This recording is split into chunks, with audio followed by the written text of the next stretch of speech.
Esa noche, mientras firmaba los papeles del asilo, mis 3 hijos no me miraron a los ojos ni una sola vez. Acabábamos de enterrar a su padre. Yo aún llevaba puesto el vestido negro del velorio. Todavía podía oler las flores marchitas del ataúd. Y ellos ya habían decidido deshacerse de mí. Me llamo Julieta Cervantes. Tengo 60 años. Y lo que voy a contarte no es solo la historia de cómo mis hijos me abandonaron. Es la historia de cómo descubrí quién era yo realmente cuando ya no les importaba. Porque 3 días después de que me dejaran en aquel lugar frío, con olor a desinfectante y soledad, mi rostro apareció en todos los noticieros del país. Había ganado $22 millones en la lotería. Y mis hijos, mis 3 hijos, regresaron. Pero ya no era la misma mujer que habían dejado atrás. Déjame llevarte al principio, no al día del asilo. Más atrás, al día en que todo comenzó a romperse sin que yo lo notara. Era un martes de octubre. Recuerdo la fecha porque era el cumpleaños de Roberto, mi esposo. Cumplía 65 años. Yo preparé su pastel favorito. 3 leches con fresas frescas. La cocina olía a vainilla y leche condensada. Puse la mesa con el mantel bordado que mi madre me regaló cuando me casé. Roberto entró a la cocina apoyándose en su bastón. Llevaba meses enfermo, cáncer de páncreas. Los doctores nos habían dado 6 meses, pero Roberto era terco. Ya llevábamos 10. Julieta, me dijo con esa voz ronca que ya no era la suya. ¿Llamaste a los muchachos? Los muchachos, así les decía, como si todavía fueran niños jugando en el patio. Sí, mi amor, ya vienen. Mentí. La verdad es que sí los había llamado. Rodrigo, el mayor, me dijo que tenía una junta importante. Patricia, mi única hija, dijo que los niños tenían clases de natación. ¿Y Daniel, el menor? Daniel ni siquiera contestó. Pero a Roberto no le dije nada de eso. Solo encendí las velitas del pastel y canté las mañanitas yo sola, mientras él cerraba los ojos y sonreía como si escuchara un coro completo. Esa fue la última vez que vi a Roberto sonreír. Después de apagar las velas, Roberto me tomó de la mano. Tenía los dedos fríos, delgados como ramas secas. Julieta, quiero que me prometas algo. Lo que sea, mi amor. Él señaló hacia la sala. En la pared estaba colgada una fotografía vieja, en blanco y negro. Era de nuestro día de bodas. Yo tenía 22 años. Roberto, 25. Estábamos parados frente a la iglesia de San Miguel, con las manos entrelazadas y esa mirada de quien cree que el amor lo puede todo. Cuando yo ya no esté, prométeme que vas a ser feliz. Me reí, una risa nerviosa, incómoda. No digas eso, Roberto. Tú no te vas a ningún lado. Pero él apretó mi mano con más fuerza de la que creía que le quedaba. Prométemelo, Julieta. No dejes que nadie te quite esa sonrisa. Ni siquiera ellos. No entendía a qué se refería con ni siquiera ellos. O tal vez sí lo entendí, pero no quise verlo. Roberto murió 4 semanas después. Fue un viernes por la tarde. Yo estaba a su lado, sosteniendo su mano. Él abrió los ojos, me miró con esa ternura que me acompañó durante 38 años de matrimonio, y susurró, «Gracias por todo, mi reina». Y se fue, así, en silencio, sin drama, como quien apaga una vela con un suspiro. Lloré durante horas, lloré como no había llorado nunca, pero no estaba sola. Mis 3 hijos llegaron al hospital. Rodrigo con su traje gris de ejecutivo, Patricia con sus lentes de sol aunque ya era de noche, Daniel con esa mirada distante que siempre tenía cuando algo le incomodaba. Los abracé, lloré en sus hombros, pensé que al menos en ese momento tan terrible, estaríamos unidos, pero fue en el velorio cuando todo cambió. El velorio fue en la funeraria San Rafael, flores blancas por todas partes, el ataúd cerrado, porque Roberto no quiso que lo vieran así. Tan delgado, tan vacío. Yo estaba sentada en la primera fila, con las manos entrelazadas sobre el regazo. La gente pasaba, me daba el pésame, decía cosas como, «está en un lugar mejor», o «fue un gran hombre». Yo solo asentía, no tenía fuerzas para hablar. Rodrigo, Patricia y Daniel estaban a mi lado, o eso creía, porque cuando me levanté para ir al baño, los escuché. Estaban en el pasillo lateral, hablando en voz baja, pero no lo suficientemente baja. «No podemos dejarla sola en esa casa», dijo Rodrigo. «Es demasiado grande, y ella ya no tiene a papá para cuidarla». «¿Y qué sugieres?», preguntó Patricia. «¿Que se venga a vivir con alguno de nosotros?» «Yo no tengo espacio», dijo Daniel rápidamente. Además, ya sabes cómo es mamá, siempre queriendo opinar en todo. Me quedé paralizada detrás de la puerta. Sentí cómo algo dentro de mí se partía en dos. Hay un asilo muy bueno en Coyoacán, dijo Rodrigo. Tiene jardines, enfermeras las 24 horas. Podemos dividir los gastos entre los tres. ¿Un asilo? Patricia sonaba dudosa. ¿No es muy pronto? Es lo mejor para ella, insistió Rodrigo. Así va a estar bien cuidada. Y nosotros, bueno, nosotros podemos seguir con nuestras vidas. Nadie dijo nada más. Regresé al baño. Me miré en el espejo. Tenía los ojos rojos, hinchados, el rímel corrido. Y en ese momento entendí algo terrible. Para mis hijos, yo ya no era su madre. Era un problema que había que resolver. 3 días después del funeral, Rodrigo llegó a la casa con unos papeles en la mano. Mamá, tenemos que hablar. Yo estaba en la cocina, preparando café. El mismo café que Roberto tomaba todas las mañanas. Todavía no sabía cómo dejar de preparar 2 tazas. ¿De qué quieres hablar, hijo? Él puso los papeles sobre la mesa. Eran documentos de ingreso al asilo. Es por tu bien, mamá. Vas a estar mejor ahí. Nosotros te vamos a visitar cada semana, te lo prometo. Miré los papeles. Luego lo miré a él. Y en sus ojos no vi amor. Vi alivio, como quien se quita un peso de encima. Firmé los documentos sin decir una palabra. Y esa misma tarde me llevaron. Pero lo que ninguno de ellos sabía, lo que ni siquiera yo sabía en ese momento, era que en el bolsillo de mi abrigo llevaba un billete de lotería, un billete que Roberto había comprado 2 semanas antes de morir. Y ese billete, ese maldito billete, iba a cambiarlo todo. A veces confiamos demasiado en quien no debemos. ¿Tú también te has decepcionado de alguien que amabas? Cuéntame tu historia en los comentarios. Quiero leerte. El asilo San Francisco de Asís estaba en una calle tranquila de Coyoacán. Tenía paredes color rosa pálido, ventanas con rejas blancas y un jardín pequeño con bugambilias moradas. Parecía un lugar agradable. Parecía. Rodrigo me acompañó hasta la recepción. Patricia y Daniel dijeron que tenían cosas que hacer. No los volví a ver ese día. Aquí va a estar muy bien, mamá, dijo Rodrigo mientras una enfermera revisaba mis papeles. Mira, tiene jardín. Puedes salir a caminar cuando quieras. Yo no dije nada. Solo abracé mi bolsa contra el pecho. Dentro llevaba 3 cosas. Mi cartera, una foto de Roberto y yo en Acapulco y el billete de lotería que él había comprado. No sé por qué no lo tiré. Tal vez porque era lo último que Roberto había tocado con sus propias manos. Tal vez porque en el fondo todavía quería creer en los milagros. La enfermera me llevó a mi habitación. Era pequeña, una cama individual con sábanas blancas, una mesita de noche, una silla de plástico junto a la ventana. Las paredes estaban vacías, sin fotografías, sin recuerdos, sin nada que dijera, aquí vive Julieta Cervantes. Rodrigo puso mi maleta sobre la cama. Bueno, mamá, yo tengo que irme, pero te vengo a ver el domingo, ¿sí? Me dio un beso rápido en la frente, como quien cumple con un deber, y se fue. Me senté en la silla junto a la ventana y miré hacia afuera. El jardín estaba vacío. Solo había una señora mayor en silla de ruedas, dormida bajo la sombra de un árbol. Y fue ahí, en ese silencio pesado y extraño, cuando empecé a recordar cómo habían sido las cosas antes de la enfermedad, antes del velorio, antes de que mis hijos me miraran como si fuera un estorbo. Recordé cuando Roberto y yo éramos jóvenes, cuando todo era posible. Conocí a Roberto cuando yo tenía 21 años. Él trabajaba en una ferretería del centro. Yo acababa de terminar la preparatoria y ayudaba a mi padre en su taller de costura.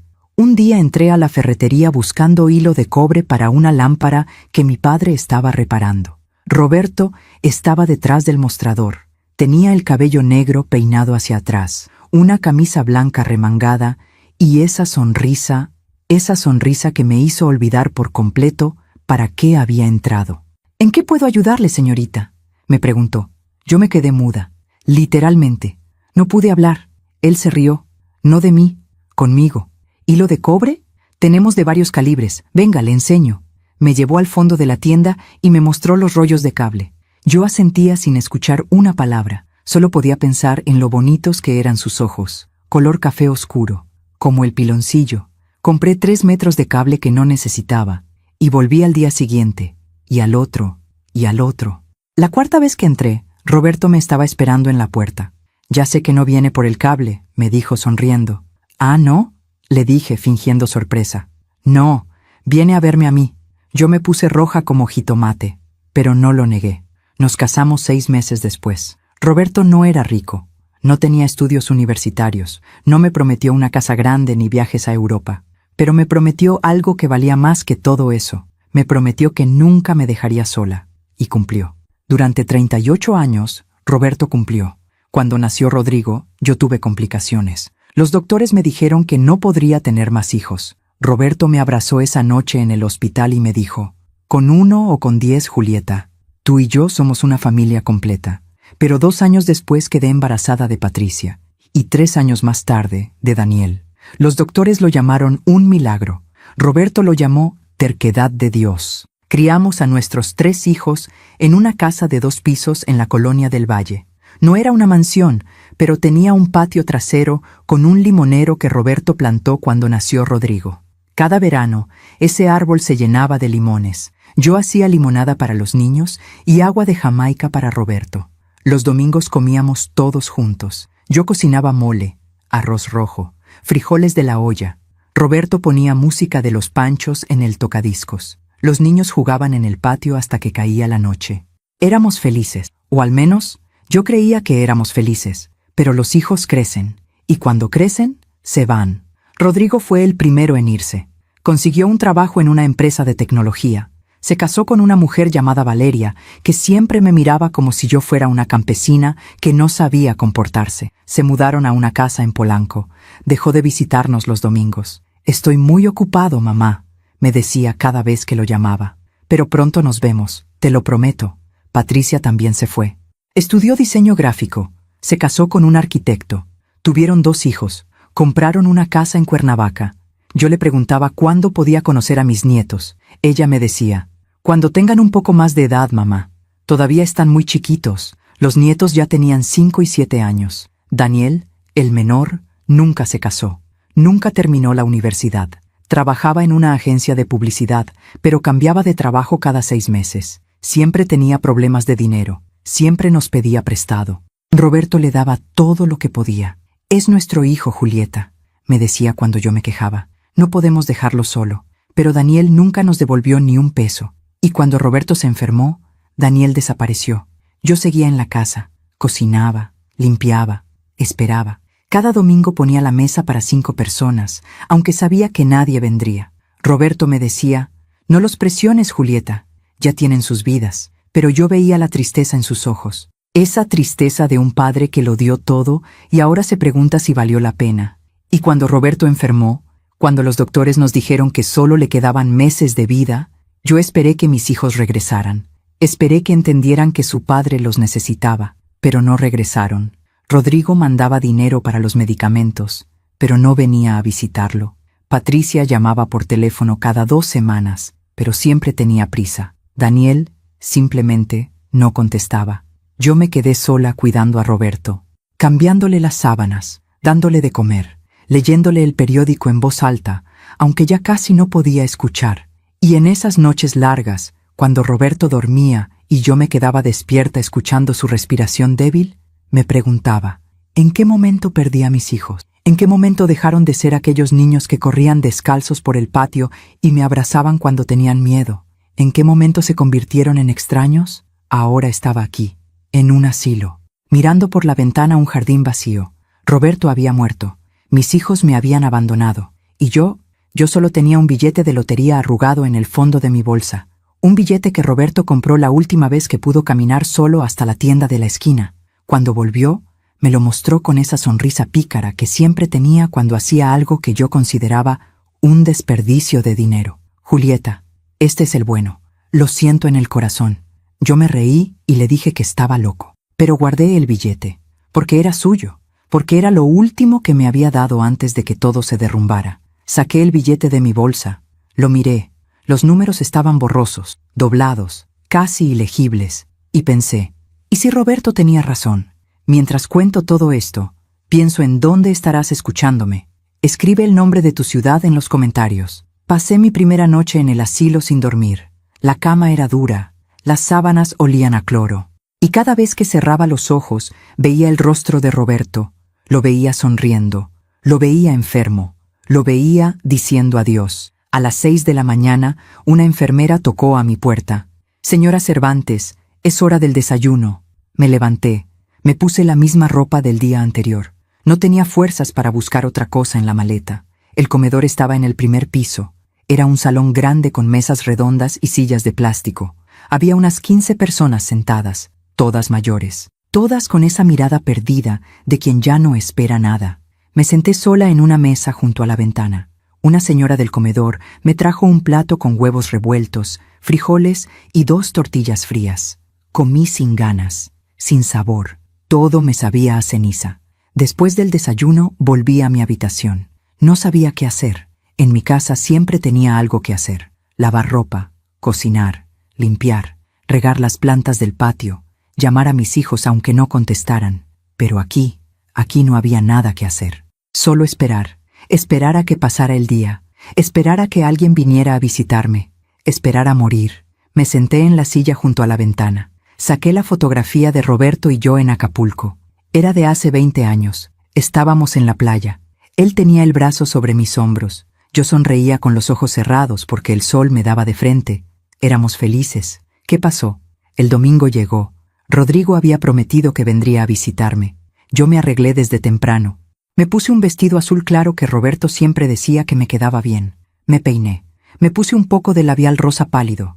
Me senté en la sala de visitas a las 10 de la mañana. Rodrigo había dicho que vendría a las 11. Pasaron las 11, las 12, la 1 de la tarde. Rodrigo no llegó. A las 3 de la tarde recibí un mensaje en mi celular. «Perdón, mamá. Surgió algo de último momento en el trabajo. Te veo la próxima semana. Cuídate». Guardé el teléfono. Me quité el labial con una servilleta y volví a mi habitación. Esa noche lloré por primera vez desde que había llegado al asilo. Lloré en silencio, con la cara hundida en la almohada, para que nadie me escuchara. Y me pregunté, ¿así se sentirá morir poco a poco? ¿Así se sentirá desaparecer sin que nadie lo note? Pasaron 3 días más. Patricia no llamó. Daniel tampoco. Rodrigo mandó otro mensaje. «Hola mamá, ¿cómo estás? Espero que bien. Pronto te voy a visitar». Yo no le respondí. ¿Para qué? El miércoles por la mañana decidí salir a caminar por el jardín. Necesitaba aire. Necesitaba recordar que todavía estaba viva. El jardín era más pequeño de lo que parecía desde mi ventana. Solo había un camino de piedra que rodeaba las bugambilias y 3 bancas de madera bajo los árboles. Me senté en una de ellas. Había una señora sentada en la banca de al lado. Era mayor que yo, tal vez 75 años. Tenía el cabello blanco recogido en un chongo y llevaba un suéter tejido de color verde. «Buenos días», me dijo con una sonrisa suave. «Buenos días», respondí sin ganas. «¿Llevas mucho tiempo aquí?», me preguntó. «4 días». Ella asintió. «Yo llevo 3 años. 3 años. No podía imaginarme estar aquí 3 años. Ni siquiera podía imaginarme 3 meses. ¿Tus hijos te visitan?», le pregunté. Ella sonrió, pero no era una sonrisa feliz. Era una sonrisa triste, resignada. Al principio sí. Los primeros meses venían cada semana, después cada 2 semanas, después una vez al mes. Ahora ya ni siquiera llaman. Su voz no temblaba. No había rencor, solo aceptación. «Pero ya me acostumbré», continuó. «Aquí una aprende que lo único que nos queda es nosotras mismas». No supe qué decirle. Solo asentí y miré hacia el cielo. Estaba nublado. Parecía que iba a llover. La señora se levantó despacio, apoyándose en su bastón. «Me llamo Socorro. Si necesitas hablar con alguien, aquí estaré». «No tengo muchas cosas que hacer». Se fue caminando despacio hacia el edificio. Yo me quedé sentada en la banca, mirando las bugambilias moverse con el viento. Y pensé en lo que Socorro había dicho. Lo único que nos queda es nosotras mismas. Esa tarde, mientras estaba en mi habitación, recordé el billete de lotería. Lo saqué de mi bolsa. Estaba más arrugado que antes. Los números casi no se veían. No sé por qué, pero de pronto sentí una necesidad urgente de verificarlo. No porque creyera que había ganado. Eso era imposible. Pero porque necesitaba hacer algo. Necesitaba sentir que todavía tenía algún control sobre mi vida. Busqué en mi celular la página de la Lotería Nacional. Encontré la sección de resultados. Escribí la fecha del sorteo. 2 semanas atrás, el día antes de que Roberto muriera. Aparecieron los números ganadores. Miré el billete. Miré la pantalla. Volví a mirar el billete. El corazón me empezó a latir tan rápido que sentí que se me iba a salir del pecho. Los números coincidían, todos, cada uno. Me quedé paralizada. El celular casi se me cae de las manos. No podía ser. No podía ser real. Volví a verificar. 1 vez, 2 veces, 3 veces. Los números seguían siendo los mismos. Había ganado. $22 millones. Roberto tenía razón. Me senté en la cama. El billete temblaba en mis manos. O tal vez era yo quien temblaba. $22 millones.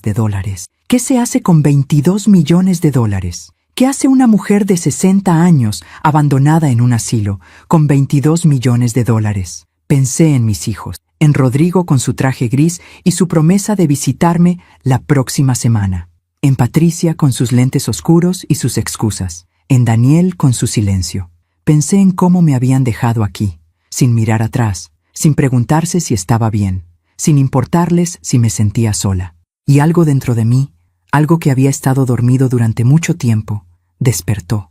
No era odio, no era venganza, era claridad. Por primera vez en años vi las cosas como realmente eran. Mis hijos no me amaban, me soportaban, pero ahora yo tenía algo que ellos querían. Y por primera vez desde que Roberto murió, sonreí. Al día siguiente, decidí no decirle a nadie sobre el billete. Todavía no. Primero necesitaba pensar, necesitaba planear. Guardé el billete en el fondo de mi maleta, envuelto en un pañuelo de Roberto, y seguí mi rutina como si nada hubiera pasado. Desayuné en el comedor, caminé por el jardín, saludé a Socorro, pero por dentro todo había cambiado, porque ahora sabía algo que mis hijos no sabían. Ahora yo tenía el poder, y ellos todavía me creían una vieja abandonada, sin valor, sin importancia. Pero pronto iban a descubrir quién era realmente Julieta Cervantes. Pronto iban a descubrir que su madre no era tan fácil de olvidar. Aún me pregunto si hice lo correcto. ¿Y tú? ¿Qué habrías hecho en mi lugar? Pasaron 5 días desde que descubrí que había ganado la lotería. 5 días en los que no le dije nada a nadie. Cada mañana me despertaba y por un segundo olvidaba dónde estaba. Luego veía las paredes blancas del asilo, la ventana con rejas, la silla de plástico, y recordaba. Pero ahora era diferente. Ahora, cada vez que me sentía pequeña, invisible, olvidada, tocaba el fondo de mi maleta. Sentía el pañuelo de Roberto, sentía el billete guardado dentro, y respiraba, porque ese billete no era solo papel, era mi voz, era mi dignidad, era la prueba de que Roberto seguía cuidándome, incluso desde donde estuviera, pero todavía no sabía qué hacer con él. ¿Debía ir a cobrarlo? ¿Debía decirle a mis hijos? ¿Debía quedarme callada? Cada opción me daba miedo, porque sabía que en el momento en que ese dinero se hiciera real, todo cambiaría, y yo no estaba segura de estar lista para ese cambio, así que seguía haciendo lo que siempre había hecho: esperar, callar, obedecer, porque eso era lo que había aprendido durante toda mi vida. El sábado por la mañana, Rodrigo finalmente vino a visitarme. Llegó a las 11. Yo estaba en la sala de visitas, sentada en un sillón de tela gastada, esperándolo desde las 10. Entró con prisa. Llevaba jeans y una camisa blanca. Traía su celular en la mano. Ni siquiera lo guardó cuando se sentó frente a mí. «Hola, mamá. ¿Cómo estás?» «Bien», mentí. Él asintió sin mirarme realmente. Sus ojos estaban en la pantalla del celular. «Qué bueno. Me da gusto que te estés adaptando, como si esto fuera unas vacaciones, como si yo hubiera elegido estar aquí». «¿Cómo están Patricia y Daniel?», le pregunté.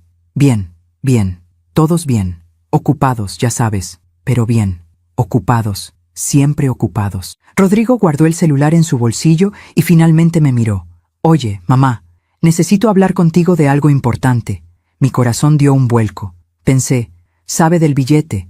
De alguna forma se enteró, pero no sabía nada. «Necesitamos vender la casa». Me quedé helada. «¿La casa? ¿Nuestra casa?» «Sí, mamá, la casa de Del Valle. Ya no tiene sentido mantenerla. Tú estás aquí, papá ya no está, la casa está vacía, y los gastos son muchos. La luz, el agua, el predial, el mantenimiento. No vale la pena». Sentí como si me hubieran dado un golpe en el pecho. La casa, nuestra casa. La casa donde nacieron mis hijos, la casa donde Roberto plantó el limonero, la casa donde pasamos 38 años de nuestra vida. Pero ahí están todas mis cosas, los muebles, las fotos, Ya lo sé, mamá. Por eso te estoy avisando. Vamos a ir este fin de semana a sacar lo que quieras guardar. Lo demás lo vamos a donar o vender. ¿Este fin de semana? ¿Tan rápido? Es que ya encontramos un comprador, un matrimonio joven. Nos ofrecen buen precio. Y la verdad, necesitamos el dinero. Necesitamos el dinero. No dijo, necesitas. Dijo, necesitamos. Como si la casa fuera de él. Como si Roberto y yo no hubiéramos pagado cada ladrillo, cada ventana, cada puerta con nuestro trabajo. ¿Y si yo no quiero vender? Pregunté con voz temblorosa. Rodrigo suspiró. Ese suspiro que usaba cuando yo decía algo que él consideraba absurdo. Mamá, sé realista. Tú ya no puedes vivir sola, y nosotros no podemos estar pagando una casa vacía. Es lo mejor para todos, para todos. Siempre decía para todos, pero en realidad quería decir para mí. Además, continuó, con el dinero de la venta podemos pagar el asilo por adelantado. Así no tenemos que estar preocupándonos cada mes. Ahí estaba. La verdad, no le importaba la casa. No le importaba si yo quería conservarla. Le importaba no tener que pagar más. Me quedé callada. Porque eso era lo que siempre hacía. Callarme, aceptar, no causar problemas. Está bien, dije finalmente. Rodrigo sonrió. Se puso de pie. Sabía que ibas a entender, mamá. Eres muy lista. Bueno, te dejo. Tengo que ir a comer con Valeria. Pero el domingo paso por ti para que veas la casa por última vez. ¿Sale? Asintió sin esperar mi respuesta. Me dio un beso rápido en la frente y se fue. Yo me quedé sentada en el sillón, mirando la puerta por donde había salido. Y me di cuenta de algo terrible. Para Rodrigo, yo ya no era su madre. Era un trámite, un pendiente, algo que había que resolver lo más rápido posible. Esa noche no pude dormir. Pensaba en la casa, en el limonero del patio, en la cocina donde preparé miles de comidas, en la sala donde Roberto y yo veíamos películas los viernes por la noche, en la habitación donde dormimos abrazados durante 38 años. Iban a venderla, iban a borrar todo eso, como si nunca hubiera existido. Y yo solo había dicho, está bien, porque eso era lo que siempre hacía, decir que sí, callarme. No pelear, pero mientras estaba acostada en esa cama dura del asilo, mirando el techo blanco, algo empezó a cambiar dentro de mí. Una voz pequeña, una voz que llevaba años dormida, una voz que sonaba mucho a Roberto. No dejes que nadie te quite esa sonrisa, ni siquiera ellos. Me levanté de la cama, saqué el billete de lotería de mi maleta. Lo miré bajo la luz de la luna que entraba por la ventana. 22 millones de dólares. Con ese dinero podía hacer lo que quisiera. Podía comprar 10 casas, podía viajar por el mundo, podía vivir en un hotel de 5 estrellas el resto de mi vida. Pero no se trataba del dinero, se trataba de algo más profundo. Se trataba de que por primera vez en años, yo tenía una decisión que tomar, una decisión que nadie más podía tomar por mí. Y en ese momento supe que no podía seguir callándome. No podía seguir aceptando todo sin decir nada, porque si seguía así, iba a desaparecer. Iba a convertirme en esa señora del jardín que nadie visitaba. Iba a convertirme en una sombra. Y yo no quería ser una sombra. Yo quería ser Julieta Cervantes, la mujer que Roberto amó, la mujer que crió 3 hijos, la mujer que todavía tenía voz, aunque mis hijos ya no quisieran escucharla. El domingo, Rodrigo vino por mí al asilo. Esta vez trajo a Patricia y a Daniel. Los 3 llegaron en el coche de Rodrigo, un BMW negro, reluciente, costoso. Me subí en el asiento de atrás. Patricia iba en el asiento del copiloto. Daniel iba a mi lado, mirando su celular. Nadie me saludó más allá de un «Hola, mamá», sin voltear a verme. El camino a la casa fue silencioso. Rodrigo puso música en el estéreo, algo de rock en inglés. Yo miraba por la ventana. Las calles de la Ciudad de México pasaban rápido. Todo me parecía extraño, como si ya no perteneciera a este lugar. Cuando llegamos a la casa de Del Valle, sentí un nudo en la garganta. Ahí estaba, igual que siempre, la fachada amarilla, la puerta de madera, las ventanas con macetas de geranios que yo había plantado. Bajamos del coche. Rodrigo abrió la puerta con su llave. Entramos. El olor me golpeó primero. Olor a cerrado, a polvo, a abandono. Todo estaba igual. Los muebles, los cuadros, la mesa del comedor. Pero todo se sentía muerto, como si la casa supiera que la habíamos abandonado. Caminé despacio por la sala. Toqué el respaldo del sofá donde Roberto se sentaba a leer el periódico. Pasé mi mano por la mesa donde cenábamos todos juntos. Patricia estaba en la cocina, revisando los cajones. «Mamá, ¿quieres algo de aquí? ¿Platos? ¿Ollas?» «No», dije con voz débil. «Ya no cocino». Daniel estaba en el patio, fumando un cigarro. Ni siquiera entró a la casa. Subí las escaleras. Entré a la habitación que había compartido con Roberto durante casi 4 décadas. La cama seguía ahí. Las sábanas estaban dobladas. Todo estaba en orden, como si Roberto fuera a llegar en cualquier momento. Me senté en la orilla de la cama. Cerré los ojos y por un momento, solo por un momento, sentí su presencia. «Julieta, no dejes que te borren». Abrí los ojos. Miré la fotografía de nuestra boda que seguía colgada en la pared y tomé una decisión. No iba a dejar que vendieran esta casa sin pelear. No iba a dejar que borraran todo lo que Roberto y yo construimos. Pero tampoco iba a decirles del billete. Todavía no. Primero necesitaba ver hasta dónde eran capaces de llegar. Necesitaba saber si todavía quedaba algo de amor en sus corazones, o si solo quedaba dinero. Mientras cuento todo esto, pienso en dónde estarás escuchándome. Escribe el nombre de tu ciudad en los comentarios. 2 días después de visitar la casa, recibí una llamada de Rodrigo. Yo estaba en el jardín del asilo, sentada en la misma banca donde había conocido a Socorro. El sol de la tarde calentaba suave. Las bugambilias se movían con el viento. «Mamá, te tengo buenas noticias», dijo Rodrigo con voz alegre. «Ya cerramos la venta de la casa. El matrimonio firmó ayer. En 2 semanas tenemos que entregarla». «2 semanas. ¿Y mis cosas?», pregunté. «Ya contratamos una empresa de mudanzas. Van a empacar todo y lo van a guardar en una bodega. Tú no te preocupes por nada». Una bodega. 38 años de vida guardados en cajas, en una bodega fría y oscura. «Rodrigo, ¿de verdad no hay otra opción?». Él suspiró, ese suspiro que ya conocía también. «Mamá, ya hablamos de esto. Es lo mejor. Además, el dinero nos viene muy bien. Patricia necesita ayuda para la colegiatura de los niños. Daniel tiene deudas. Y yo, bueno, Valeria y yo estamos pensando en cambiar de coche». Sentí algo amargo subir por mi garganta. El dinero de mi casa, la casa que Roberto y yo pagamos con nuestro sudor, iba a servir para pagar colegiaturas, deudas y un coche nuevo. «¿Y para mí?», pregunté con voz tan baja que casi no salió. «¿Queda algo para mí?». Hubo un silencio del otro lado de la línea. «Mamá, tú estás bien, estás en el asilo, tienes comida, tienes cuidado. ¿Qué más necesitas?». Colgó antes de que pudiera responder. Me quedé sentada con el celular en la mano, mirando la pantalla que se había apagado. «¿Qué más necesitas?». Esa pregunta me dio vueltas en la cabeza durante horas. ¿Qué más necesitaba?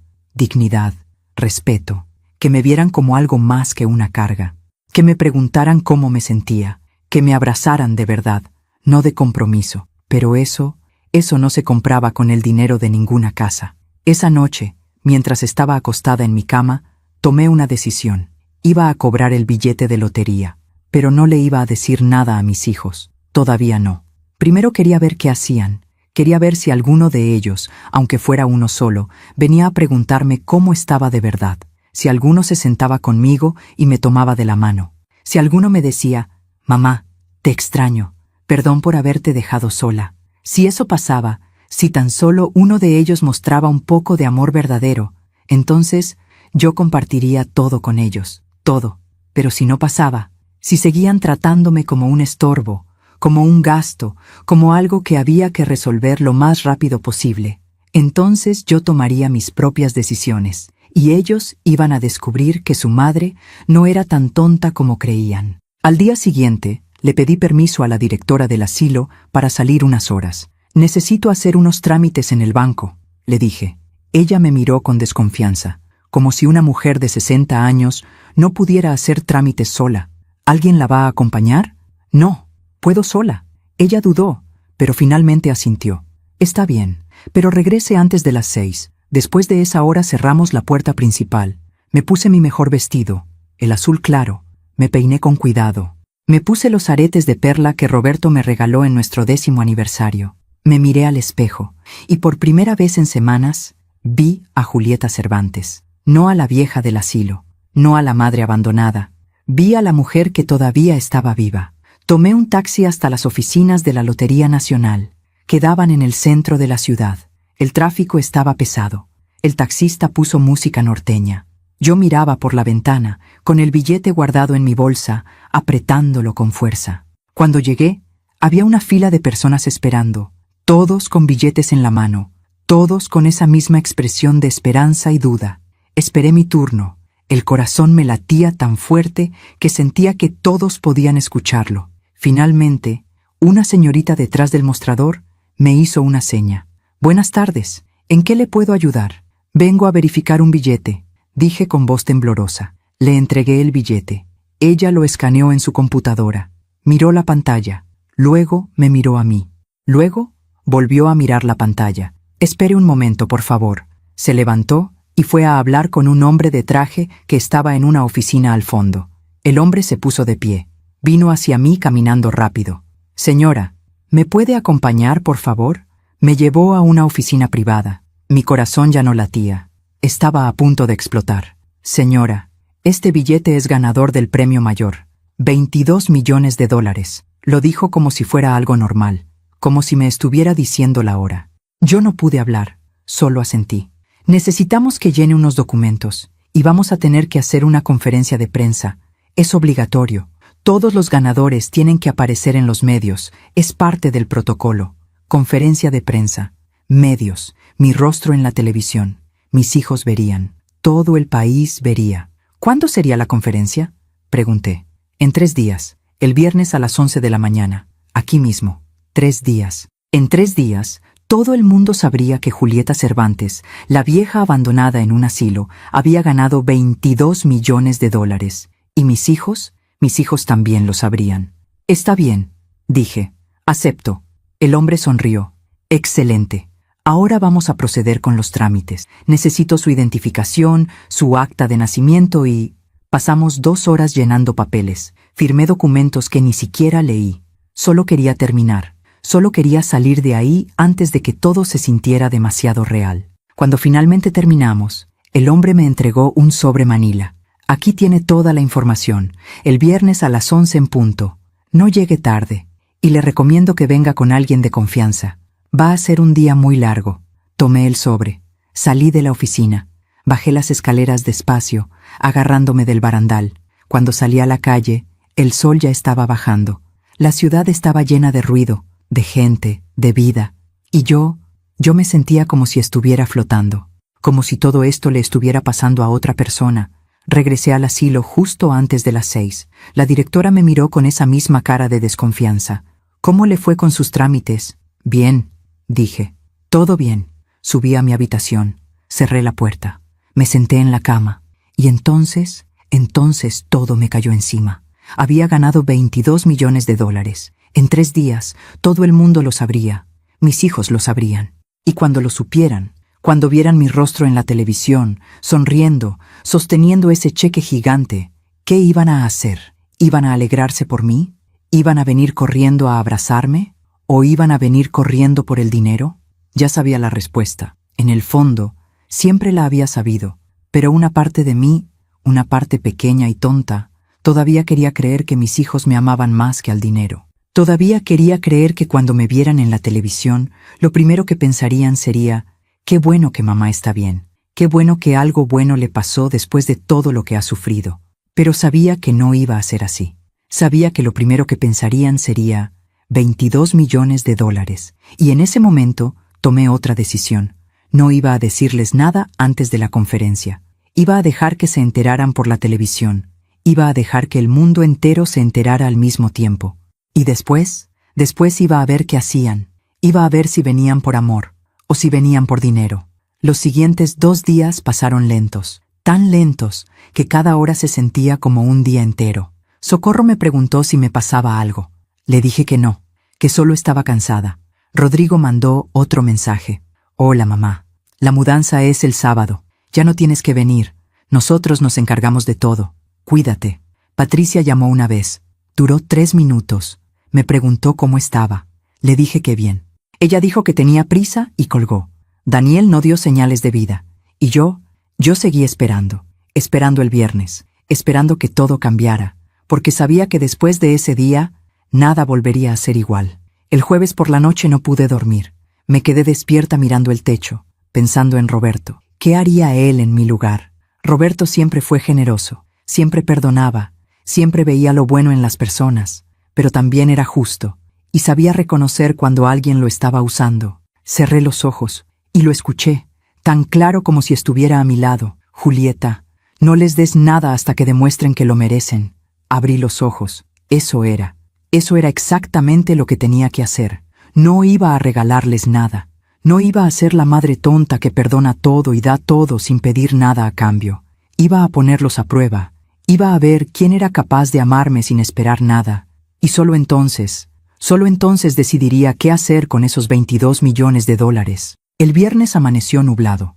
Parecía que iba a llover. Me levanté temprano. A las 6 de la mañana ya estaba despierta, sentada en la orilla de mi cama, mirando el vestido azul claro que había colgado en la puerta del armario la noche anterior. Hoy era el día. Hoy todo el país iba a saber que Julieta Cervantes había ganado 22 millones de dólares. Y mis hijos también lo iban a saber. Me bañé despacio. Me puse crema en las manos. Me peiné con cuidado, recogiéndome el cabello en un chongo bajo, como me gustaba a Roberto. Me puse los aretes de perla. Me pinté los labios con ese color rosa suave que siempre usaba. Me miré al espejo. Y por primera vez en mucho tiempo, me vi bonita. No vieja, no abandonada, no invisible, bonita. A las 9 de la mañana, un coche negro llegó al asilo a recogerme. Lo había enviado la Lotería Nacional. El chofer era un señor mayor, amable, que me abrió la puerta y me ayudó a subir. ¿Nerviosa, señora?, me preguntó mientras arrancaba. Un poco, admití. Él sonrió por el espejo retrovisor. Es normal, pero no se preocupe. Va a salir todo bien. Usted solo tiene que sonreír y agradecer. Lo demás lo hacen ellos, sonreír y agradecer. Eso sonaba fácil, pero sabía que nada de esto iba a ser fácil. Llegamos a las oficinas de la Lotería Nacional a las 10:30. Ya había periodistas esperando afuera. Cámaras, micrófonos, gente con cámaras de celular. El chofer me ayudó a bajar. En cuanto puse un pie en la banqueta, los flashes empezaron a dispararse. «Señora Cervantes, ¿por aquí?» «Señora, ¿cómo se siente? Una foto, por favor». Me sentí mareada. Era demasiada luz, demasiado ruido. Pero entonces recordé algo que Roberto me había dicho una vez, muchos años atrás, cuando tuve que dar una presentación en la escuela de Rodrigo y estaba tan nerviosa que casi me desmayo. «Julieta, respira. Tú eres más fuerte de lo que crees». Respiré, alcé la cabeza y caminé hacia la entrada. Dentro del edificio me esperaba el mismo hombre de traje que me había atendido 2 días antes. Se llamaba Licenciado Ramírez. «Señora Cervantes, bienvenida. ¿Lista para su gran día?» «Lista», dije, aunque no estaba segura de estarlo. Me llevó a una sala grande. Había una mesa larga con micrófonos. Detrás, un fondo azul con el logo de la Lotería Nacional.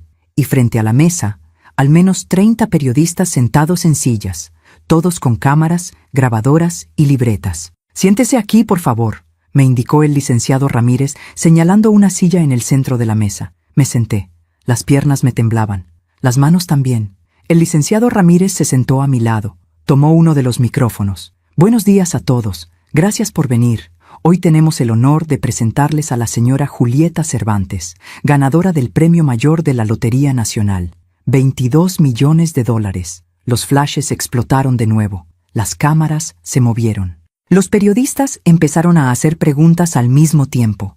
«Señora Cervantes, ¿cómo se siente? ¿Qué va a hacer con el dinero? ¿Tenía idea de que había ganado? ¿Cuántos años tiene? ¿Tiene familia?» El licenciado Ramírez levantó la mano pidiendo silencio. «Por favor, una pregunta a la vez. La señora Cervantes responderá con gusto». Me acercó el micrófono.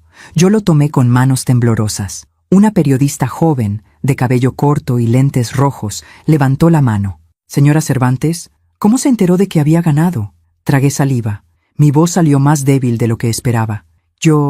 Mi esposo compró el billete 2 semanas antes de morir. Yo lo guardé. Y cuando revisé los números, me di cuenta de que había ganado. ¿Su esposo falleció recientemente?» «Hace 3 semanas». Hubo un murmullo entre los periodistas. Algunos escribían rápido en sus libretas. Otros me miraban con compasión. Otro periodista, un hombre mayor con bigote, preguntó: «¿Y qué va a hacer con el dinero?» Esa era la pregunta que todos querían saber, la pregunta que yo misma me había hecho 1000 veces. Respiré hondo, y por primera vez en mucho tiempo, dije la verdad. Todavía no lo sé, pero sé que quiero hacer algo bueno, algo que honre la memoria de mi esposo, algo que ayude a otras personas. El licenciado Ramírez sonrió. Excelente respuesta, señora Cervantes. Luego me entregó un cheque gigante. Uno de esos cheques de cartón que se usan para las fotos. Tenía mi nombre escrito con marcador negro. Julieta Cervantes, 22 millones de dólares. Sonría, por favor. Sonreí. Los flashes explotaron otra vez. Me sentí como una actriz en una película que no entendía. La conferencia duró 40 minutos más. Me hicieron todo tipo de preguntas. Algunas fáciles, otras no tanto. ¿Tiene hijos? Sí, 3. ¿Están aquí con usted? Silencio. No. ¿Por qué no? Esa pregunta me dolió más de lo que esperaba. Porque tienen sus vidas, sus trabajos, sus familias. La periodista de lentes rojos insistió. Pero usted acaba de ganar 22 millones de dólares. ¿No quisieron acompañarla? No sabía qué decir. No podía decirles la verdad. No podía decirles que mis hijos no sabían, que los había dejado afuera a propósito. Ellos se van a enterar cuando vean esto en las noticias, dije finalmente. Hubo otro murmullo, más fuerte esta vez, y en ese momento supe que había cometido un error. Acababa de darles la historia que querían, la historia de la madre abandonada que ganó millones y sus hijos ni siquiera estaban ahí. Cuando la conferencia terminó, el licenciado Ramírez me acompañó a una oficina privada. Señora Cervantes, necesitamos hablar de los siguientes pasos. El dinero va a estar disponible en su cuenta bancaria en 5 días hábiles. Mientras tanto, le recomiendo que contrate un abogado y un contador. Este tipo de premios atraen mucha atención, y no toda es buena. Asentí. Sabía a qué se refería. También le sugiero que no tome decisiones importantes inmediatamente. Tómese su tiempo. Piense bien qué quiere hacer. Muchas personas que ganan la lotería terminan arruinadas porque no saben manejar el dinero. Entiendo.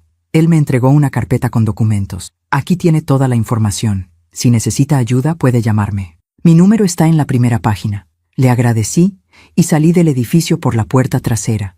El chofer me estaba esperando. Cuando subí al coche, finalmente pude respirar. Había terminado. Ya estaba hecho. Ya no había vuelta atrás. En unas horas, mi rostro estaría en todos los noticieros del país. Y mis hijos lo verían. Regresé al asilo a las 2 de la tarde. Me quité el vestido azul claro. Me puse ropa cómoda. Me acosté en la cama. Y esperé. Esperé a que sonara mi teléfono. Esperé a que Rodrigo, Patricia o Daniel me llamaran. Esperé a que me dijeran, «Mamá, vimos las noticias. ¿Estás bien? ¿Por qué no nos dijiste? ¿Necesitas algo?» Pero el teléfono no sonó. Pasaron las 3, las 4, las 5 de la tarde. Nada. A las 6 encendí la televisión de la sala común del asilo. Puse el canal de noticias. Y ahí estaba yo, mi rostro llenando la pantalla, sonriendo, sosteniendo el cheque gigante. El conductor del noticiero decía, «Una historia conmovedora». Julieta Cervantes, de 60 años, ganó 22 millones de dólares en la lotería apenas 3 semanas después de que falleciera su esposo. Lo más sorprendente, sus 3 hijos ni siquiera sabían que su madre había ganado. Se enteraron como todos nosotros, viendo las noticias. La cámara hacía un acercamiento a mi rostro, y yo, en esa imagen congelada, me veía tranquila, serena, como si supiera algo que nadie más sabía. Socorro estaba sentada a mi lado en el sofá de la sala común. Me tomó de la mano. «Julieta, ¿eres tú?» Asentí. «Sí, Socorro, soy yo». Ella me miró con los ojos llenos de lágrimas. «Dios mío, 22 millones de dólares. ¿Y tus hijos no sabían?» «No». «¿Y ya te llamaron?» Miré mi celular. La pantalla seguía apagada. «No, todavía no». Socorro apretó mi mano. «Van a llamar. Ya verás. En cuanto vean las noticias, van a venir corriendo». Yo sonreí. Una sonrisa triste. «Sí, Socorro. Van a venir corriendo». Pero no sabía si vendrían por mí o por el dinero. A las 7 de la noche, mi teléfono finalmente sonó. Era Rodrigo. Dejé que sonara 3 veces antes de contestar. «¿Mamá?» Su voz sonaba extraña, agitada, como si hubiera estado corriendo. «Dígame, Rodrigo». «Mamá, acabo de ver las noticias. ¿Es verdad? ¿Ganaste la lotería?» Sí. Hubo un silencio largo. ¿Y por qué no nos dijiste? Porque quería ver si venías a visitarme sin saber que tenía dinero. Otro silencio, más largo, más incómodo. Mamá, yo iba a ir. Es que he estado muy ocupado. Ya lo sé, hijo. Siempre estás muy ocupado. No digas eso. Sabes que te quiero. ¿De verdad, Rodrigo? ¿De verdad me quieres? ¿O me quieres ahora porque tengo 22 millones de dólares? Él no respondió. Y en ese silencio, en ese largo y terrible silencio, encontré la respuesta que ya sabía. Voy para allá, dijo finalmente. Voy a ir al asilo ahora mismo. Tenemos que hablar. No hace falta, Rodrigo. Mañana nos vemos, con calma. Pero mamá, mañana, Rodrigo. Descansa. Yo también necesito descansar. Colgué antes de que pudiera decir algo más. 2 minutos después, sonó otra vez. Era Patricia. Luego Daniel. Los tres llamaron esa noche. Y los tres dijeron las mismas palabras. Mamá, tenemos que hablar. El sábado amaneció con lluvia. Una lluvia suave, constante, que golpeaba contra la ventana de mi habitación como pequeños dedos pidiendo entrar. Yo llevaba despierta desde las 5 de la mañana. No había podido dormir. Mi mente no dejaba de repetir las llamadas de la noche anterior, las voces de mis 3 hijos, todas diciendo lo mismo. Mamá, tenemos que hablar. No, mamá, qué alegría. No, mamá, qué bendición. No, mamá, ¿cómo te sientes? Solo, tenemos que hablar. Como si yo fuera un problema que resolver. Como si esos 22 millones de dólares fueran un asunto que discutir en una junta de negocios. A las 10 de la mañana, los 3 llegaron juntos al asilo. Yo estaba en la sala de visitas esperándolos. Llevaba puesto un vestido sencillo color beige, sin maquillaje, sin aretes. Quería que me vieran como realmente estaba. Una mujer de 60 años, cansada, sola, abandonada. Quería que sintieran algo, aunque fuera vergüenza. Rodrigo entró primero. Traía un paraguas cerrado en una mano. Llevaba pantalones de vestir y una camisa azul. Parecía que venía de una reunión importante. Detrás de él venía Patricia. Traía lentes oscuros aunque estaba lloviendo, un suéter blanco de cachemira, zapatos caros, y al final, Daniel, con jeans rotos, una sudadera gris y esa mirada de niño perdido que siempre tenía cuando necesitaba algo. Los 3 se sentaron frente a mí. Ninguno me abrazó. Ninguno me preguntó cómo había dormido. Rodrigo fue el primero en hablar. Mamá, necesitamos hablar sobre lo que pasó ayer. Ya lo sé, dije con calma. Por eso están aquí. Patricia se quitó los lentes. Tenía los ojos hinchados. ¿Había llorado? ¿O simplemente no había dormido? Mamá, ¿por qué no nos dijiste que habías ganado la lotería? Porque quería saber si venían a verme sin saber que tenía dinero. Silencio. Rodrigo se inclinó hacia adelante. Mamá, eso no es justo. Nosotros te queremos. Siempre te hemos querido. El dinero no tiene nada que ver. Lo miré directamente a los ojos. ¿De verdad, Rodrigo? ¿De verdad no tiene nada que ver? Porque hace una semana me dijiste que tenías que vender mi casa porque necesitabas dinero. Y ahora que yo tengo dinero, aparecen los 3 juntos, al mismo tiempo, para hablar. Patricia bajó la mirada. Daniel se rascó la nuca. Ese gesto que siempre hacía cuando estaba nervioso. Mamá, es que esto es muy fuerte, dijo Patricia con voz temblorosa. Es mucho dinero. Y tú estás sola. Necesitas ayuda para manejarlo. ¿Ayuda? Repetí. ¿O necesitan que les dé una parte? Rodrigo se puso tenso. No es eso, mamá. Entonces dime, Rodrigo. ¿Qué es? Él suspiró. Se pasó la mano por el cabello. Y finalmente dijo la verdad. Mamá, ese dinero debería ser de todos. Papá era nuestro padre también. Si él compró ese billete, si él ganó, entonces nosotros también tenemos derecho. Sentí como si me hubieran abofeteado. ¿Derecho? Dije con voz que empezaba a quebrarse. ¿Ustedes creen que tienen derecho? Sí, dijo Rodrigo con firmeza. Somos tus hijos, somos familia. Me puse de pie. Las piernas me temblaban, pero me obligué a mantenerme erguida. Familia, repetí. Ustedes quieren hablar de familia. Caminé hacia la ventana. La lluvia seguía cayendo. Todo afuera se veía gris y borroso. ¿Dónde estaban cuando su padre se estaba muriendo? ¿Dónde estaban cuando yo pasaba noches enteras cuidándolo, cambiándole las sábanas, dándole de comer con cuchara porque ya no podía sostener el tenedor? Nadie respondió. ¿Dónde estaban en el velorio? Ustedes 3, parados en el pasillo, planeando meterme a un asilo, como si yo fuera basura, como si ya no sirviera para nada. Mamá, no fue así. empezó a decir Patricia. Sí fue así, grité, y mi voz retumbó en toda la sala. Yo los escuché decir que era lo mejor para mí, que así ustedes podían seguir con sus vidas. Patricia empezó a llorar, pero no eran lágrimas de arrepentimiento, eran lágrimas de incomodidad, de vergüenza de haber sido descubierta. Me dejaron aquí, continué. Me trajeron a este lugar y me abandonaron. Rodrigo prometió que vendría a visitarme cada semana. No vino. Patricia dijo que me llamaría. No llamó. Y Daniel ni siquiera contestó el teléfono. Daniel seguía con la mirada en el piso. Y ahora, dije volviendo a sentarme frente a ellos, ahora que tengo dinero, ahora sí soy importante. Ahora sí soy familia. Rodrigo se frotó el rostro con las manos. Mamá, entiendo que estés enojada. Tienes razón. No hemos sido los mejores hijos, pero podemos cambiar. ¿Pueden qué, Rodrigo? ¿Pueden fingir que me quieren a cambio de dinero? Él no respondió. Patricia se secó las lágrimas con un pañuelo. Mamá, no es así. Nosotros sí te queremos, solo que la vida es difícil. Tengo que pagar la escuela de los niños. Rodrigo tiene gastos, Daniel tiene deudas. Y tú ahora tienes tanto dinero que no lo vas a poder gastar ni en 100 años. ¿Qué tiene de malo que nos ayudes? Ahí estaba, la verdad desnuda. No venían por amor, venían por dinero.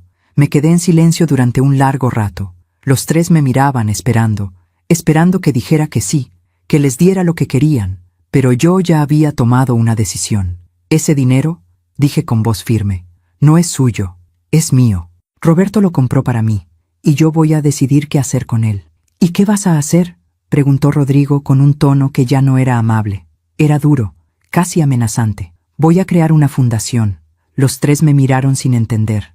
Una fundación en nombre de Roberto, para ayudar a personas mayores que han sido abandonadas por sus familias, para darles dignidad, para que no terminen como yo, olvidadas en un asilo mientras sus hijos venden sus casas y se gastan el dinero en coches nuevos. Rodrigo se puso de pie de golpe. ¿Estás loca? ¿Vas a regalar todo ese dinero? No lo voy a regalar, lo voy a usar para algo bueno.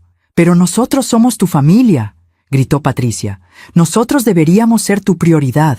La miré a los ojos y sentí algo que nunca había sentido antes, decepción profunda, absoluta, irreparable. Ustedes dejaron de ser mi prioridad el día que me dejaron aquí sin mirar atrás. Daniel finalmente habló. Su voz era suave, casi un susurro. Mamá, ¿de verdad no nos vas a dar nada? Lo miré. Mi hijo menor, el que siempre había sido mi consentido, el que Roberto defendía cuando yo me quejaba de que no terminaba nada, el que siempre tenía una excusa, una deuda, un problema. Daniel, si te doy dinero ahora, ¿qué vas a hacer con él? Él bajó la mirada. No lo sé. Pagar mis deudas, supongo. ¿Y después? Después, no sé, mamá. Empezar de nuevo. ¿Cuántas veces has empezado de nuevo, Daniel? ¿Cuántas veces tu padre y yo te dimos dinero para que empezaras de nuevo? Él no respondió. Si te doy dinero, continué, en 6 meses vas a regresar pidiendo más, y luego más, y luego más, hasta que no quede nada. Y cuando ya no haya nada, vas a desaparecer otra vez. Sus ojos se llenaron de lágrimas, pero no dijo nada, porque sabía que era verdad. Rodrigo tomó su paraguas. Está bien, mamá. Si esa es tu decisión, allá tú. Pero que quede claro, no esperes que vengamos a visitarte. No esperes que te llamemos. Si no nos consideras tu familia, entonces tú tampoco eres la nuestra. Sus palabras me dolieron. Me dolieron más de lo que jamás podría explicar. Pero no lloré. No les di esa satisfacción. Entiendo, dije simplemente. Patricia se puso de pie también. Se puso los lentes oscuros. Adiós, mamá. No dijo hasta luego. Dijo adiós. Daniel fue el último en levantarse. Me miró una última vez. Y por un segundo, solo por un segundo, vi al niño que había sido.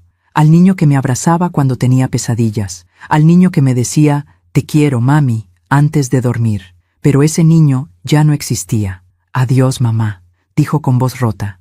Y se fueron, los tres, juntos, como habían venido. Me quedé sentada en esa silla durante mucho tiempo, mirando la puerta por donde habían salido. La lluvia seguía cayendo, y yo había perdido a mis 3 hijos. Pero por primera vez en mucho tiempo, me sentía libre. Libre de la mentira de que me querían. libre de la esperanza de que algún día cambiarían, libre de la necesidad de complacerlos, de callarme, de aceptar todo sin decir nada. Había perdido a mis hijos, pero me había encontrado a mí misma. Después de que mis hijos se fueron, me quedé en la sala de visitas hasta que dejó de llover. Afuera, el cielo seguía gris, pero algo dentro de mí, algo había cambiado. No me sentía destrozada, no me sentía vacía, me sentía clara, como cuando limpias una ventana sucia y de pronto puedes ver todo lo que había del otro lado, todo lo que siempre estuvo ahí pero que no podías distinguir por el polvo y la mugre. Mis hijos no me amaban, no de verdad. Tal vez alguna vez lo hicieron, tal vez cuando eran pequeños, cuando me necesitaban, cuando yo era útil, pero ahora solo me veían como una fuente de dinero, o como un estorbo. Y yo había pasado años tratando de convencerme de que no era así, tratando de justificar sus ausencias, sus olvidos, sus desprecios, pero ya no podía seguir mintiéndome. La verdad dolía tanto que sentía como si algo se hubiera roto dentro de mi pecho. Pero también había alivio, porque ahora sabía, y saber la verdad, por dolorosa que sea, siempre es mejor que vivir en la mentira. Esa noche, saqué una libreta vieja que tenía guardada en mi maleta. Era una libreta que Roberto me había regalado años atrás. Tenía la portada de color café y las hojas amarillentas por el tiempo. Me senté en la cama, con la libreta sobre las piernas, y empecé a escribir. Escribí todo lo que quería hacer con ese dinero. No escribí nombres de mis hijos, no escribí darle tanto a Rodrigo, tanto a Patricia, tanto a Daniel. Escribí otra cosa. Escribí Fundación Roberto Cervantes, para la dignidad de los adultos mayores. Y debajo empecé a anotar ideas: hogares dignos para personas abandonadas, apoyo legal para adultos mayores maltratados, programas de salud mental, talleres de arte, música, lectura, acompañamiento emocional. Cada idea que escribía me llenaba de algo que no había sentido en mucho tiempo: propósito. Por primera vez desde que Roberto murió, sentía que tenía una razón para seguir adelante, no solo para sobrevivir, para vivir, para hacer algo que valiera la pena. Al día siguiente, domingo, busqué en internet abogados especializados en fundaciones. Encontré uno, una mujer. Se llamaba licenciada Mónica Herrera. Tenía buenas referencias. Había trabajado con varias organizaciones sin fines de lucro. Le mandé un correo explicándole quién era y qué quería hacer. Ella me respondió en menos de 2 horas. Señora Cervantes, sería un honor trabajar con usted. ¿Podemos reunirnos esta semana? Coordinamos una cita para el martes, en su oficina, en la colonia Roma. Por primera vez en semanas, sentí algo parecido a la emoción. El lunes por la mañana, mi celular empezó a sonar. Era un número desconocido. Contesté con precaución. ¿Señora Cervantes? Sí, soy yo. Buenos días. Le hablo del programa Historias de Vida de Canal 11. Vimos su conferencia de prensa y nos encantaría invitarla a contar su historia en nuestro programa. Es un espacio donde las personas comparten experiencias que pueden inspirar a otros. Me quedé callada. ¿Contar mi historia? ¿En la televisión? No sé si sea buena idea, dije. Señora Cervantes, su historia es poderosa. Usted es una mujer que perdió a su esposo, fue dejada en un asilo, ganó la lotería y decidió hacer algo bueno con ese dinero. Hay millones de personas que necesitan escuchar eso, personas que se sienten solas, personas que han sido abandonadas por sus familias. Su historia les puede dar esperanza. Pensé en Socorro, en la señora del jardín que llevaba 3 años sin que sus hijos la visitaran. Pensé en todas las personas como yo, como nosotras, personas mayores que se volvieron invisibles para sus propias familias. ¿Cuándo sería?, pregunté. Podemos grabar la próxima semana. Usted decide el día. Está bien, acepto. Excelente. Le mando toda la información por correo. Colgué, y en ese momento supe que esto era parte de algo más grande. No se trataba solo de mí, se trataba de todas las Julietas del mundo, de todas las mujeres que habían sido olvidadas, y si mi historia podía ayudar aunque fuera a una sola persona, entonces valía la pena contarla. El martes fui a la oficina de la licenciada Mónica Herrera. Era una mujer joven, de unos 35 años, cabello oscuro recogido en una coleta, lentes de pasta, sonrisa amable. Señora Cervantes, es un placer conocerla, me dijo, estrechando mi mano con firmeza. Leí sobre usted en las noticias. Su historia me conmovió mucho. Nos sentamos en su oficina. Era pequeña, pero acogedora. Había plantas en las ventanas, libros en los estantes, una foto de ella con una señora mayor que supuse era su madre. «Cuénteme», dijo Mónica, abriendo una libreta. «¿Qué quiere hacer exactamente con la fundación?» Le conté todo. Le hablé de Roberto, de cómo me habían abandonado mis hijos, de cómo había ganado la lotería, de cómo había decidido que ese dinero no era para mí sola, era para algo más grande. Ella escuchó sin interrumpir. Tomaba notas de vez en cuando, y cuando terminé de hablar, me miró con los ojos brillantes. «Señora Cervantes, lo que usted quiere hacer es hermoso, y yo voy a ayudarla a hacerlo realidad».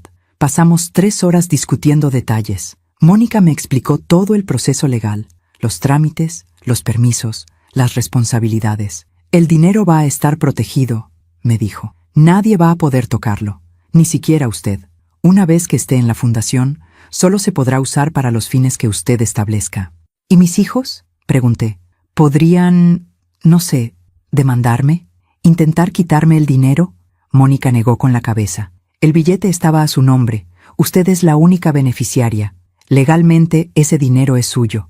Y una vez que esté en la fundación, ellos no tendrán ningún derecho sobre él». Respiré aliviada. «¿Cuánto tiempo tomará?», pregunté. «Si todo sale bien, en 3 meses la fundación estará operando. Mientras tanto, podemos empezar a buscar el primer proyecto». «¿Tiene alguna idea?». Pensé en el asilo San Francisco de Asís, en Socorro, en todas las personas que vivían ahí, esperando visitas que nunca llegaban. «Quiero empezar aquí», dije, «en el asilo donde estoy. Quiero mejorar las instalaciones, traer talleres, actividades, hacer que las personas se sientan vivas». Mónica sonrió. «Me parece perfecto. Empezaremos por ahí». Cuando regresé al asilo esa tarde, me sentía diferente. Ya no era la vieja abandonada, ya no era la madre rechazada. Era Julieta Cervantes, fundadora de la Fundación Roberto Cervantes, una mujer con una misión. Socorro me esperaba en el jardín. «¿Cómo te fue?», me preguntó con esa sonrisa dulce que siempre tenía. «Bien, Socorro». «Muy bien». Me senté a su lado en la banca. «Socorro, ¿te gustaría que este lugar fuera diferente? ¿Más bonito? ¿Con más actividades?». Ella me miró confundida. «¿A qué te refieres?». «A que voy a invertir dinero aquí, en este asilo, para que todos tengamos una vida mejor». Sus ojos se llenaron de lágrimas. «¿De verdad, Julieta?». «De verdad». Ella me abrazó, y fue el abrazo más sincero que había recibido en mucho tiempo, más sincero que cualquiera que mis hijos me hubieran dado. Esa noche, antes de dormir, saqué la fotografía de Roberto y yo en nuestra boda. La miré durante mucho tiempo, 2 jóvenes sonriendo frente a una iglesia, creyendo que el amor lo podía todo. Y tal vez sí podía. Tal vez el amor no siempre venía de donde uno esperaba. Tal vez no siempre venía de los hijos, o de la familia de sangre. Tal vez el amor estaba en hacer el bien, en ayudar, en construir algo que durara más que uno mismo. «Gracias, Roberto», susurré, tocando su rostro en la fotografía. «Gracias por cuidarme, incluso desde donde estés». Y por primera vez desde que había muerto, sentí que estaba cerca, no de forma física, pero de alguna otra manera que no podía explicar. Estaba en cada decisión que yo tomaba, en cada paso que daba hacia adelante. Y sabía que estaría orgulloso. Al día siguiente recibí un mensaje de Rodrigo. «Mamá, necesitamos hablar. Esto no puede quedar así. Llámame». No le respondí, porque ya no había nada que hablar. Yo había tomado mi decisión, y era una decisión desde el amor, pero no el amor ciego y complaciente que había tenido antes. Era un amor con límites, con dignidad, con respeto hacia mí misma. Y si ellos no podían entenderlo, entonces ese era su problema, no el mío. Porque yo ya había aprendido algo que me había tomado 60 años entender. No puedes obligar a nadie a amarte, pero sí puedes elegir cómo vivir con esa verdad. Y yo había elegido vivir con propósito, con paz, con la certeza de que estaba haciendo lo correcto. Y eso era más valioso que cualquier cantidad de dinero. Pasaron 6 meses. 6 meses desde que mis hijos salieron de esa sala de visitas y me dijeron que ya no era su familia. 6 meses desde que tomé la decisión de crear la Fundación Roberto Cervantes. Y en esos 6 meses, todo cambió. No de la noche a la mañana, no de forma mágica, pero sí de forma real, tangible, visible. La fundación ya era una realidad. Mónica, la abogada, había hecho un trabajo increíble. Todos los papeles estaban en orden, todos los permisos aprobados. Y lo mejor de todo, ya habíamos empezado a trabajar. El Asilo San Francisco de Asís fue nuestro primer proyecto. Con parte del dinero renovamos las habitaciones, pintamos las paredes de colores cálidos, amarillos suaves, azules claros, verdes menta. Compramos camas nuevas, colchones cómodos, sábanas de algodón que no olían a cloro. Arreglamos el jardín, plantamos más bugambilias, pusimos bancas nuevas, construimos un pequeño huerto donde los residentes podían sembrar jitomates, cilantro, chiles, cosas simples, pero que les hacían sentir útiles, vivos. Contratamos profesores de pintura, de música, de literatura. 2 veces por semana venía un maestro de yoga. Los jueves, un grupo de jóvenes universitarios venía a hacernos compañía, a jugar cartas, a escuchar nuestras historias. El asilo dejó de ser un lugar donde la gente venía a esperar la muerte.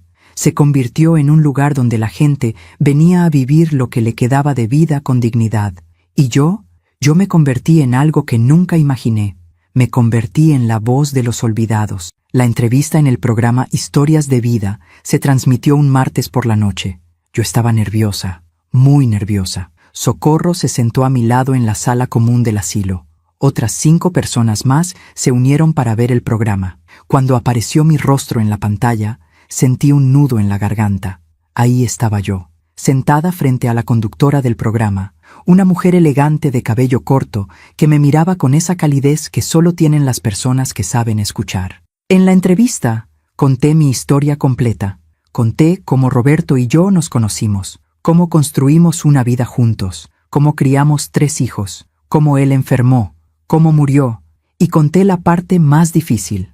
Conté cómo mis hijos me dejaron en un asilo 3 días después del funeral, cómo no vinieron a visitarme, cómo planeaban vender mi casa sin preguntarme. Conté cómo descubrí que había ganado la lotería, y cómo, cuando mis hijos se enteraron, vinieron corriendo, no por mí, por el dinero. La conductora me preguntó, ¿y qué sintió cuando se dio cuenta de que sus hijos solo querían el dinero? En la pantalla, mi rostro se veía tranquilo, sereno. Sentí tristeza, respondí. Mucha tristeza. Pero también sentí claridad. Por primera vez en años, vi la verdad. Y aunque dolió, también me liberó. ¿Y no les ha dado nada del dinero? No, y no lo haré. Porque darles dinero no cambiaría quiénes son. Solo los haría más cómodos en su egoísmo. ¿Y qué hizo con el dinero? Entonces mi rostro en la pantalla se iluminó con una sonrisa. Creé una fundación en nombre de mi esposo, para ayudar a personas mayores que han sido abandonadas, porque yo descubrí algo importante. Cuando tus propios hijos te olvidan, el mundo no tiene por qué olvidarte también. La sala común del asilo estalló en aplausos. Socorro lloraba a mi lado. Me abrazó con fuerza. Julieta, eres una heroína. Yo no me sentía una heroína, solo me sentía en paz. Después de que se transmitió la entrevista, mi teléfono no dejó de sonar. Pero no eran mis hijos los que llamaban. Eran periodistas, organizaciones sociales, personas que querían apoyar la fundación, personas que querían contar sus propias historias de abandono. Recibí cientos de mensajes. Algunos me partieron el corazón. Señora Julieta, mi madre está en un asilo y mis hermanos y yo no la hemos visitado en 2 años. Su historia me hizo llorar. Mañana voy a ir a verla. Señora Cervantes, gracias por decir en voz alta lo que muchos callamos. Mi padre murió solo en un hospital porque ninguno de sus hijos llegó a tiempo. Su historia me recordó que todavía tengo tiempo de cambiar con mi madre. Julieta, tengo 80 años y vivo sola. Mis hijos me llaman una vez al mes. Su historia me dio fuerza para saber que no estoy loca, que no soy una carga, que merezco respeto. Cada mensaje me recordaba por qué había tomado esta decisión. No solo por mí, por todos nosotros, por todas las personas que se volvieron invisibles con el tiempo. Pero no todos los mensajes eran de apoyo. También llegaron mensajes de personas que me criticaban. Señora, usted es muy egoísta, esos son sus hijos, la sangre es la sangre. Usted debería perdonarlos y darles su parte. Qué feo que use el dinero para vengarse de sus hijos. Ellos la criaron y usted así les paga. Usted es una mala madre. Los hijos siempre deben ser la prioridad. Al principio, esos mensajes me dolían, me hacían dudar. ¿Era egoísta? ¿Era vengativa? ¿Era mala madre? Pero entonces recordaba. Recordaba las noches en que llamaba a Rodrigo y él no contestaba. Recordaba cuando Patricia me decía que sus hijos estaban muy chiquitos para conocerme aunque ya tenían 7 años. Recordaba cuando Daniel me pedía dinero prestado y nunca lo devolvía. Recordaba el día del velorio, la conversación en el pasillo. Ya sabes cómo es mamá. Siempre queriendo opinar en todo. Y entonces dejaba de dudar. No era mala madre. Era una madre que finalmente había aprendido a ponerse límites a sí misma y a los demás. 3 meses después de la entrevista, la fundación abrió su segundo proyecto, una casa hogar en la colonia Doctores. Era una casa vieja que habíamos comprado y renovado. Tenía 6 habitaciones grandes, una cocina equipada, una sala con televisión y una terraza con plantas. Ahí vivían 10 personas mayores que habían sido abandonadas por sus familias, algunas encontradas en la calle, otras rescatadas de asilos en malas condiciones. Cada una tenía su propia historia, y todas eran desgarradoras. Don Alfredo, de 72 años, había sido dejado por su hijo en una estación del metro. Literal, su hijo le dijo que iba a comprar algo y nunca regresó. Doña Carmen, de 68 años, había vivido 2 años en la calle después de que su hija la corrió de la casa porque ocupaba el cuarto para hacer una oficina. Don Luis, de 80 años, había sido internado en un asilo por su familia y nunca recibió una sola visita en 5 años. Escuchar sus historias me partía el corazón, pero también me daba fuerza, porque ahora, gracias a Roberto, gracias a ese billete de lotería, gracias a esa decisión que tomé, estas personas tenían un hogar, tenían dignidad, tenían una segunda oportunidad. Pero mientras la fundación crecía, mientras yo encontraba propósito y paz, mis hijos empezaron a enfrentar las consecuencias de sus propias decisiones. Rodrigo fue el primero. Me enteré por casualidad. Socorro había visto una nota en el periódico. Me la enseñó una mañana mientras desayunábamos. Ejecutivo de empresa tecnológica es despedido tras denuncias de maltrato laboral. El ejecutivo era Rodrigo. Leí la nota completa. Al parecer, varios empleados lo habían denunciado por trato abusivo, por gritos, por humillaciones públicas. La empresa había decidido despedirlo para proteger su imagen.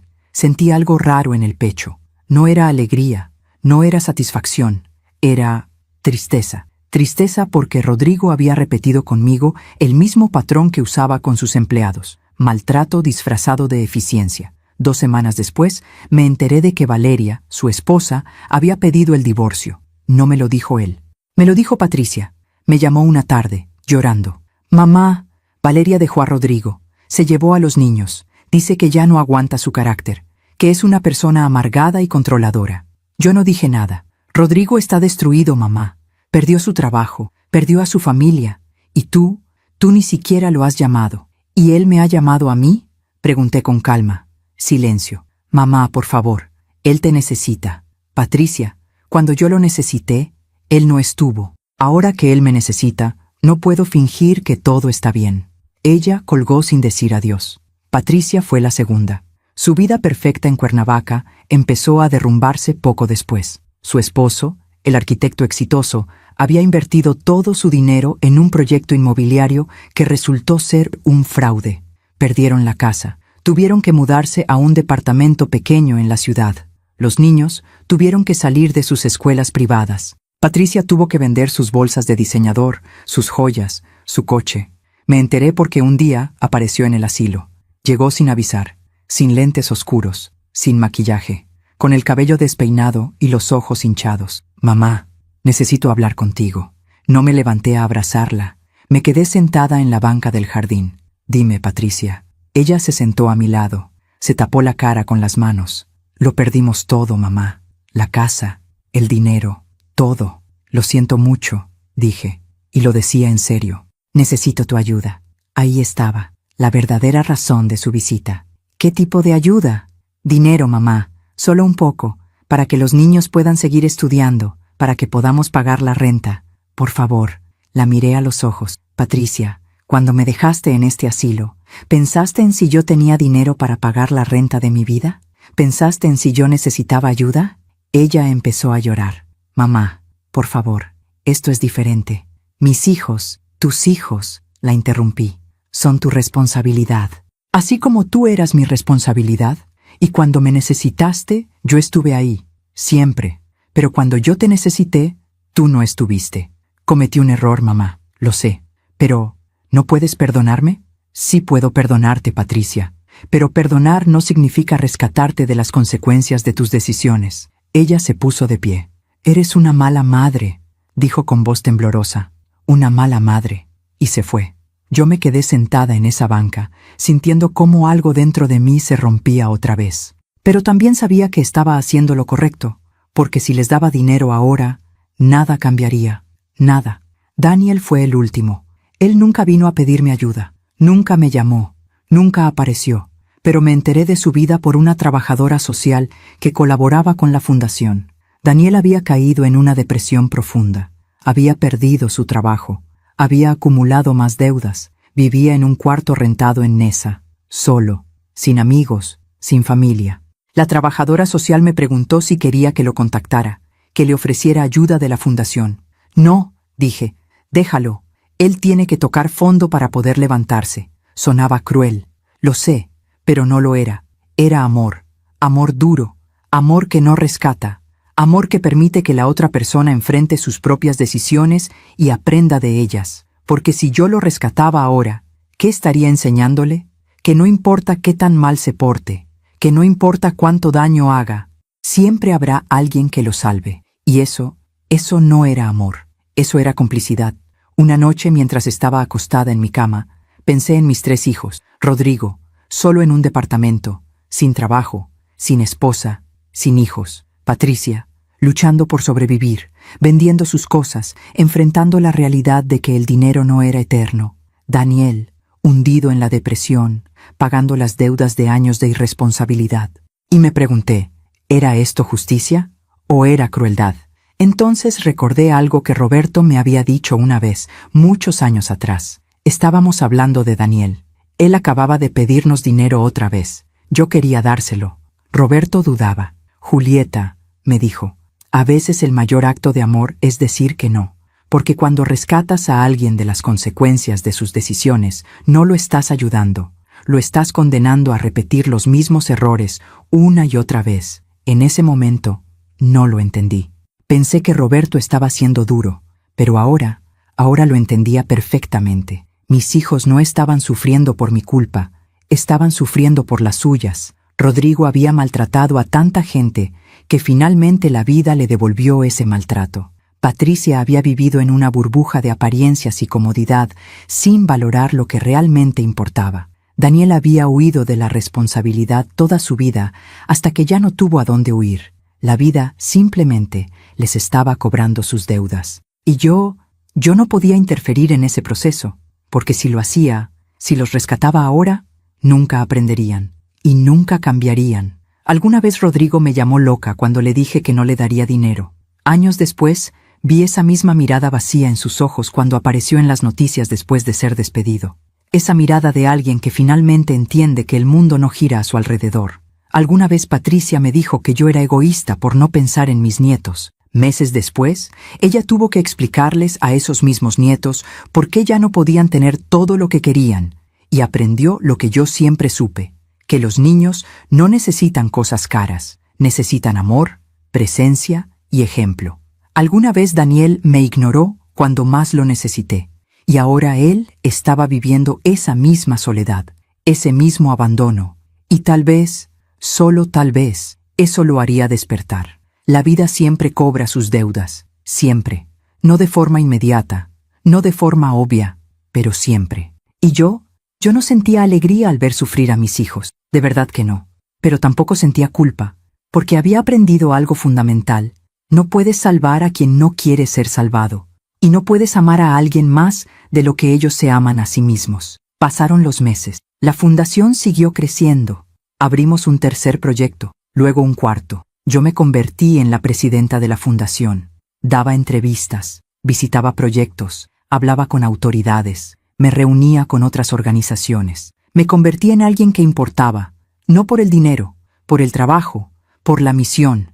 Y mis hijos, ellos seguían su propio camino, un camino que yo ya no podía ni quería controlar, porque finalmente había entendido algo que me tomó 60 años aprender. El amor verdadero no es complacer, no es rescatar, no es callar. El amor verdadero es permitir que el otro enfrente sus propias consecuencias, es poner límites, es decir la verdad aunque duela, es soltar, y es confiar en que, al final, cada quien encuentra su propio camino. Aunque ese camino no sea el que nosotros hubiéramos elegido para ellos. Han pasado 2 años desde que gané la lotería, 2 años desde que mis hijos salieron de mi vida, 2 años desde que tomé la decisión más difícil y más liberadora de toda mi existencia. Hoy tengo 62 años, y por primera vez, en mucho tiempo, me siento joven, no joven de cuerpo. Mi espalda sigue doliendo por las mañanas, mis rodillas crujen cuando subo escaleras. Mis manos tienen manchas que antes no tenían,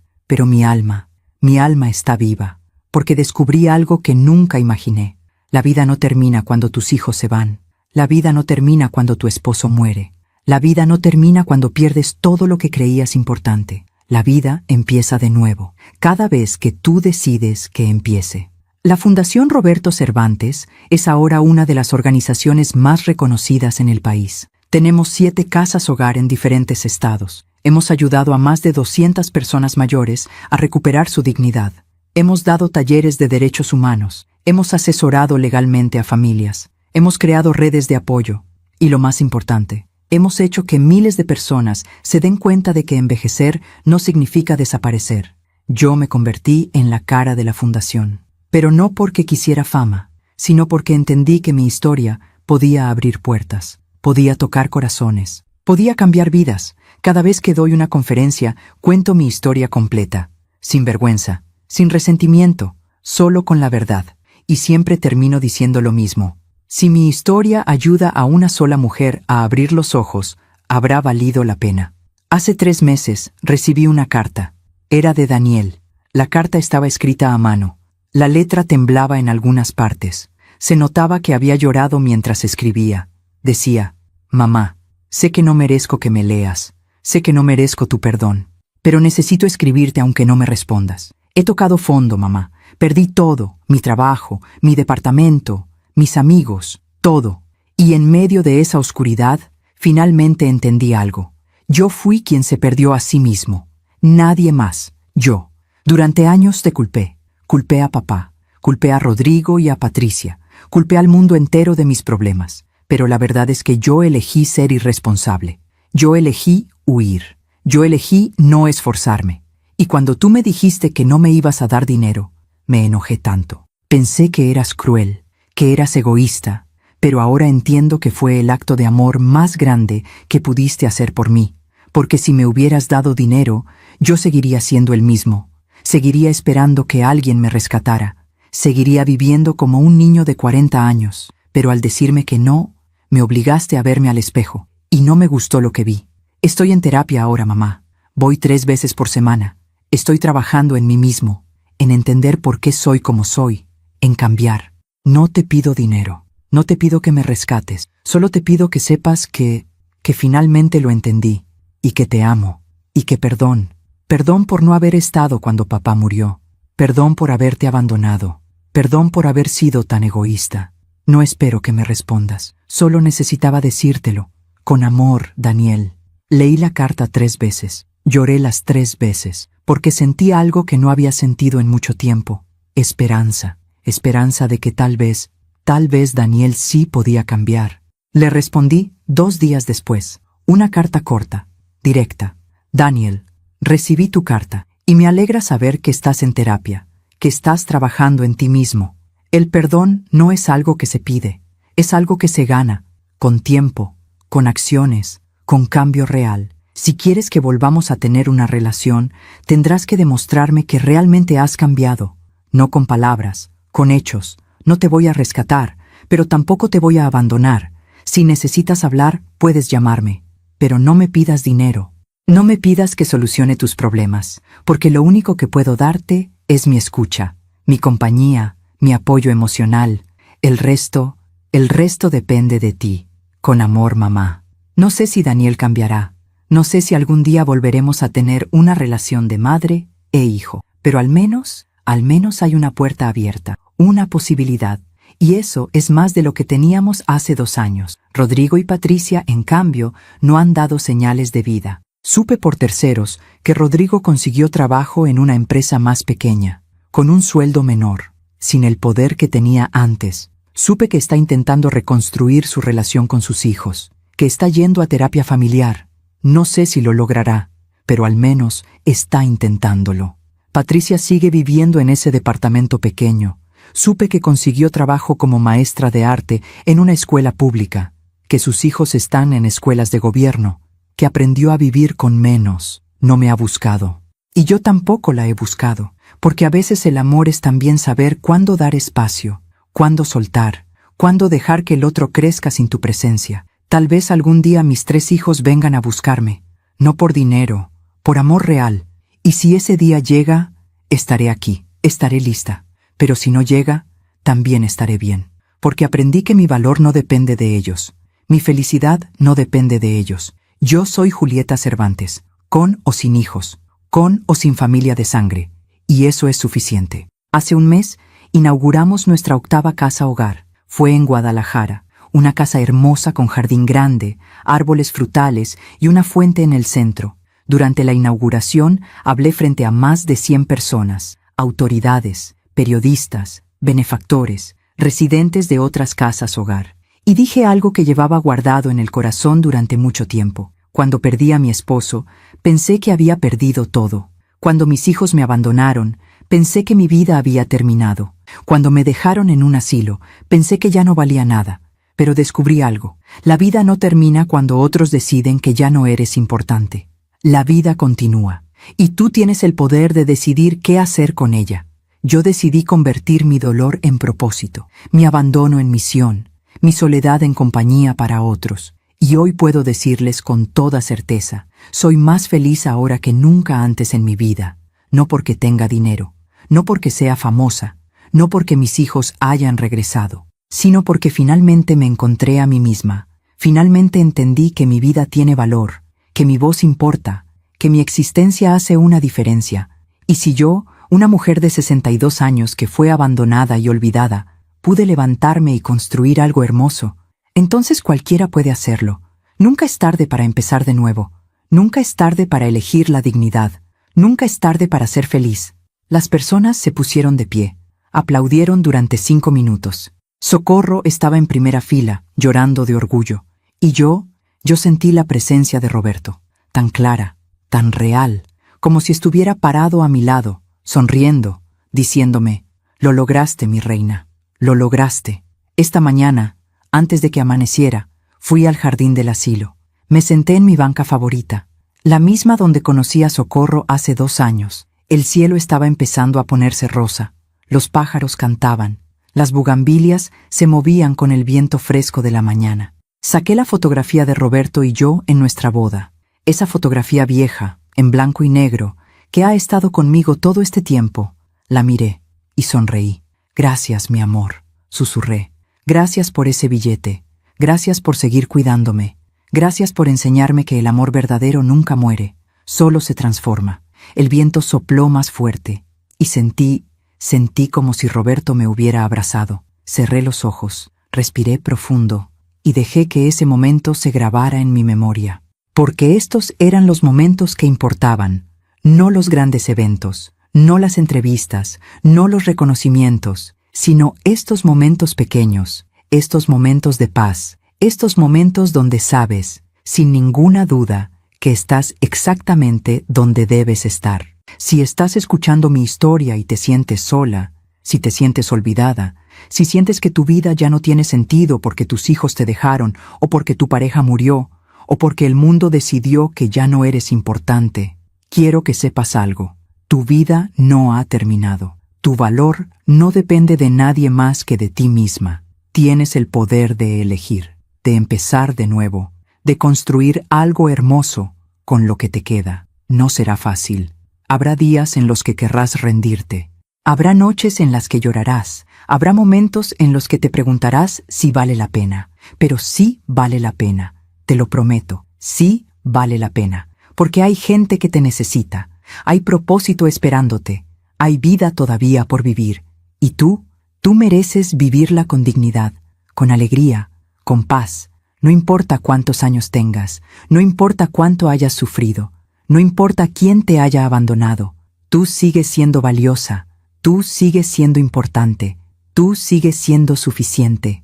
Han pasado 2 años desde aquella noche en el asilo, cuando descubrí que había ganado $22 millones. 2 años desde que decidí no darles nada a mis hijos. 2 años desde que creé la Fundación Roberto Cervantes. Y si pudiera regresar el tiempo, ¿haría algo diferente?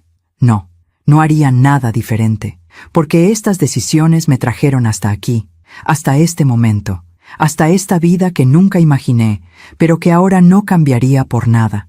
Perdí a mis hijos, es verdad, y eso todavía me duele. Probablemente me dolerá siempre, pero gané algo mucho más valioso. Me gané a mí misma, y eso es algo que nadie me podrá quitar jamás. Me llamo Julieta Cervantes, tengo 62 años, y esta es mi historia. Una historia de pérdida, de traición, de dolor, pero también una historia de resurrección, de dignidad, de amor propio. Una historia que demuestra que nunca es tarde para empezar de nuevo, que nunca es tarde para ser feliz, que nunca es tarde para vivir. Gracias por escucharme hasta el final. Si esta historia tocó tu corazón, suscríbete y activa la campanita para escuchar más historias de mujeres que transformaron su dolor en sabiduría. Cada día, una mujer, una lección de vida. Comparte esta historia con alguien que amas. A veces, una historia así puede cambiar todo un día. Que Dios te bendiga y hasta la próxima.